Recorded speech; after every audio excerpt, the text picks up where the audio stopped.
बात करबो कांकेर जिला के छत्तीसगढ़ अधिकारी कर्मचारी फेडरेशन संघ के लोगन महंगाई भत्ता के मांग ल लेके कांकेर कलेक्टर ला ज्ञापन सौंपिन।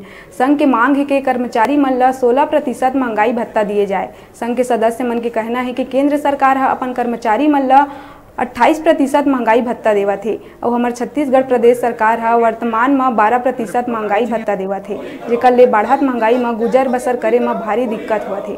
महंगाई है कम होए के नाम नहीं लेते और कहीं के ऐसे में ओमन अपन परिवार के भरण पोषण कैसे करही, जेकर कारण संघ है कलेक्टर ले 16% महंगाई भत्ता दिए जाए बर मांग करत ज्ञापन सौंपी।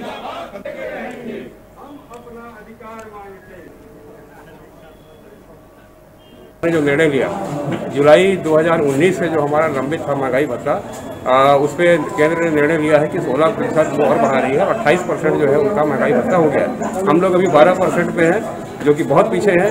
और आपको ये भी मालूम होना चाहिए, पूरा देश ये जानता है कि माननीय न्यायालय ने भी अभी एक डिसीजन दिया है और उसमें उन्होंने कहा है कि महंगाई भत्ता जो है वो कर्मचारियों का अधिकार है, ये कोई सुविधा नहीं है। अगर कोई सुविधा होती तो विशेष परिस्थितियों में उसको थोड़ा सा संकुचित किया जाता है, अपन कम कर सकते हैं, लेकिन जो अधिकार है, अधिकार को छीना नहीं जा सकता है। और सरकार भी इस बात को अच्छी तरह जानती है कि महंगाई भत्ता जो होता है वो मूल्य सूचकांक के आधार पर दिया जाता है।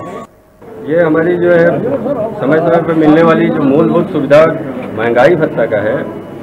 हालांकि पिछले सरकार में भी हमारी महंगाई भत्ते पे चोट की गई थी, जिससे कर्मचारी पूरे रोष का प्रदर्शन किया और आने वाली सरकार जो है पिछली सरकार बदल करके एक नई सरकार का गठन हुआ।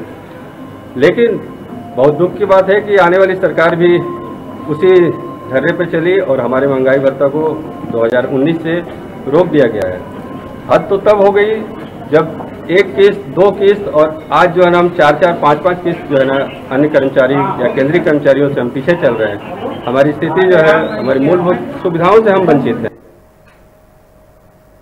बेरा है छोटे से ब्रेक लेके आप मन दिखत रहा आप मन के अपन चैनल न्यूज़ 36 छत्तीसगढ़ के आवाज़।